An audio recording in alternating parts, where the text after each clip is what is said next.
श्री सत्य साई प्रेम लीला। ओम श्री साई राम। श्री सत्य साई प्रेम लीला 96 years of supreme love। ऐसा कहा जाता है कि सद्गुरु की करुणामयी आंखों से एक नजर भी पापों के पहाड़ों को नष्ट करने के लिए पर्याप्त है। जब कोई ऐसे गुरु के सामने समर्पण कर देता है तो जीवन की यात्रा सुचारू रूप से चलती है। भगवान बाबा कहते हैं, चाहे तुम आकाश में हो या समुंदर के गहराई में या 7 समुंदर पार, तुम्हारी एक पुकार पर मैं तुम्हारे लिए दौड़ा चला आऊंगा। अपने भक्तों की रक्षा के खातिर सर्वशक्ति भगवान दुनिया के किसी भी कोने में प्रकट होकर वहां अपने भक्तों की रक्षा करते हैं। आइए सुनते हैं स्वामी के भक्तों के खातिर रक्षा कवच की प्रेम लीला। डॉक्टर किशन गाड़िया ईस्ट अफ्रीका उगांडा देश की राजधानी कंपाला में पैदा हुए थे। पेशे से वे एक डॉक्टर थे। वे और उनका सारा परिवार कई सालों से युगांडा में बस गया था। वर्ष 1969 में स्वामी ने ईस्ट अफ्रीका की यात्रा की। वहां उन्होंने भारतीय भक्तों को चेतावनी दी कि युगांडा का भविष्य अंधकार में है। स्वामी ने डॉक्टर किशन के घर का भी दौरा किया, जो कंपाल से 80 किलोमीटर दूर था। वहां उन्होंने सबसे कहा कि इस देश में आपका समय समाप्त हो गया है, जल्दी से इस देश से बाहर चले जाओ। आपके पास जो कुछ भी है उसे यहाँ बेच दो और पैसा विदेश में जमा कर दो। सब अवाक रह गए। वे सब वहाँ बहुत सालों से रहते थे और यह देश उनकी कर्मभूमि थी। इसे कैसे छोड़े? कहाँ जाना चाहिए? लेकिन जब स्वामी ने ऐसा कहा तो और कोई रास्ता नहीं था। स्वामी ने सलाह दी कि परिवार और रिश्तेदारों के साथ ग्रेट ब्रिटेन जाए, क्योंकि उनके पास ब्रिटिश पासपोर्ट था। स्वामी के वचनों पर पूर्ण विश्वास रखते हुए और उनकी चेतावनी को गंभीरता से लेते हुए डॉक्टर किशन ने अपनी सारी संपत्ति बेच दी और जल्दी से लंदन के एक बैंक में पैसा जमा कर दिया। फिर वे किराए के घर में रहने लगे। लेकिन उनके माता पिता और अन्य रिश्तेदारों ने स्वामी की चेतावनी पर ध्यान नहीं दिया। इसके बाद उगांडा देश की राजनीतिक स्थिति बिगड़ने लगी। 1972 में युगांडा के राष्ट्रपति इदी अमीन ने एक सैन्य तख्तापलट और शासन परिवर्तन किया।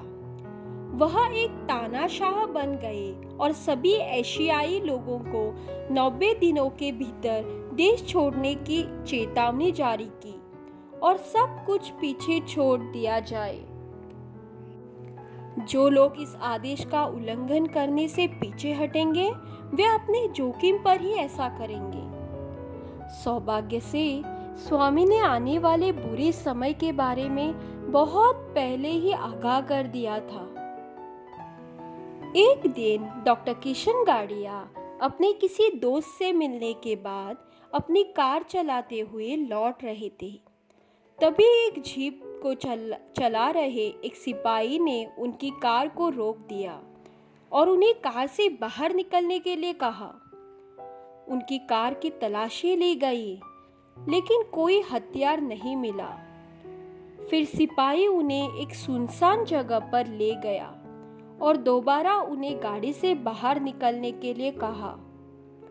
जब वे गाड़ी से बाहर आए तो सिपाही ने उनकी ओर अपनी बंदूक तान दी और उनसे कहा कि वे उसे गोली मार देगा।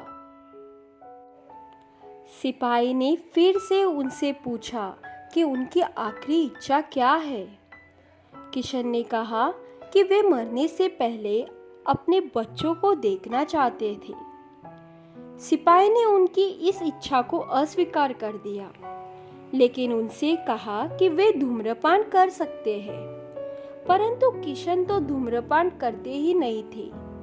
सिपाही ने तब कहा कि वे अपने भगवान से अंतिम प्रार्थना कर सकते हैं। उस समय तक किशन डर के मारे स्वामी से प्रार्थना करना भूल ही गए थे। उन्होंने अपने पर्स से एक विजिटिंग कार्ड निकाला जो स्वामी ने 1965 में उनके लिए प्रकट किया था और कहा था, इसे हमेशा तुम्हारे साथ रखो, इसे पूजा कक्ष में मत रखना। किशन गाड़िया ने उस दिव्य कार्ड को देखते और रोते रोते प्रार्थना शुरू कर दी। उनसे आंसू गिरते जा रहे थे। सिपाही उत्सुकता से भर गया और उसने किशन गाड़िया से पूछा, तुम्हारा भगवान कौन है? यह बताए जाने पर कि उनके भगवान श्री सत्य साई बाबा है, सिपाही ने किशन से वह कार्ड लिया और जोर से पढ़ा, भगवान श्री सत्य साई बाबा, पेनुकोंडा तालुका, पुट्टपर्ती, अनंतपुर जिला। उसी समय एक अफ्रीकी टैक्सी ड्राइवर वहां से जा रहा था। वह किशन गाड़िया को जानता था। वह वहां रुका और उनकी तरफ गया। उसने सिपाही से कहा कि किशन एक अच्छे इंसान है और डॉक्टर है। सिपाही ने रुकी आवाज से उससे कहा, यहाँ से चले जाओ, नहीं तो तुम्हें भी गोली मार दी जाएगी। टैक्सी ड्राइवर ने जल्दी जल्दी गैरिसन के कमांडिंग ऑफिसर को सूचित किया, जो डॉक्टर किशन को खुद अच्छी तरह से जानते थे। कमांडिंग ऑफिसर तुरंत ही किशन की तलाश में निकल पड़े, लेकिन जब तक वे उस स्पॉट पर पहुंचे तब तक वह सिपाही जा चुका था। टैक्सी ड्राइवर के चले जाने के बाद उस सिपाही ने फिर से उस कार्ड को देखा और किशन गाड़िया को जाने के लिए कहा और उसका कार्ड उसे वापस कर दिया। किशन ने वह कार्ड अपने पर्स में रखा और वो वहां से चले गए। उन्होंने अपने माता पिता, बहन और बहनों को वह सारी बातें बताई और उसी शाम को वे लंदन के लिए रवाना हो गए। उन्हें कोई पैसे या सामान ले जाने की अनुमति नहीं थी। 30 साल बीत गए और एक दिन वर्ष 2004 में वृंदावन के त्रयी सेशन के दौरान स्वामी ने किशन गाड़िया को स्टूडेंट्स के सामने बात करने के लिए कहा। स्वामी की सहमति प्राप्त करने पर किशन ने उस घटना का वर्णन किया जो स्वामी ने उन्हें उगंडा में गोली से मरने से बचाकर जीवन दान दिया। जैसे ही किशन गाड़िया ने अपने घटनाग्रस्त कहानी समाप्त की, स्वामी ने उस कहानी को आगे बढ़ाते हुए कहा कि जब उस सिपाही ने कार्ड में स्वामी का चेहरा देखा तो तुरंत उसके भीतर एक बदलाव आ गया था। वह एक क्रूर आदमी था और उसने कई लोगों को मार डाला था, लेकिन अब उसके अंदर स्वामी के बारे में जानने की लालसा भर गई थी। उसने कंपाला में स्वामी की एक फोटो प्राप्त की और स्वामी का नाम साई राम दोहराते हुए पूरी ईमानदारी के प्रार्थना करनी शुरू की। उनकी प्रार्थना इतनी प्रबल और शक्तिशाली थी कि स्वामी फोटो से बाहर आए और उन्हें दर्शन दिया। फिर उसे पुट्टपर्ती आने के लिए कहा। किसी तरह से वह पुट्टपर्ती पहुंचने में कामयाब हुए।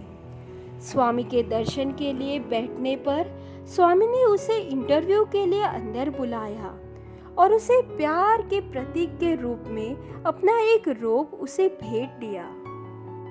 स्वामी ने उसे एक वाली से वाल्मीकि बना दिया, जिसमें पूर्णतया परिवर्तन हो चुका था। बाबा ने एक गहन घोषणा की है, मैं अपने भक्तों को मृत्यु के जबड़े से निकाल दूंगा। स्वयं भगवान को छोड़कर कौन इस तरह के महत्व का बयान दे सकता है? बाबा ने अपने वचनों की प्रभावशीलता और सत्यता को बार बार सिद्ध किया है। स्वामी को दिल की गहराई से पुकारने पर वह हमारे लिए उपस्थित होते हैं और हमारे प्रार्थना को प्रतिसाद देते हैं। हमारी ओर से जो चाहिए वह है श्रद्धा, विश्वास और सबूरी धैर्य। एक बार इन दोनों गुणों को विकसित कर लिया जाए तो असंभव भी सहजता से घटित हो जाएगा। समस्त लोका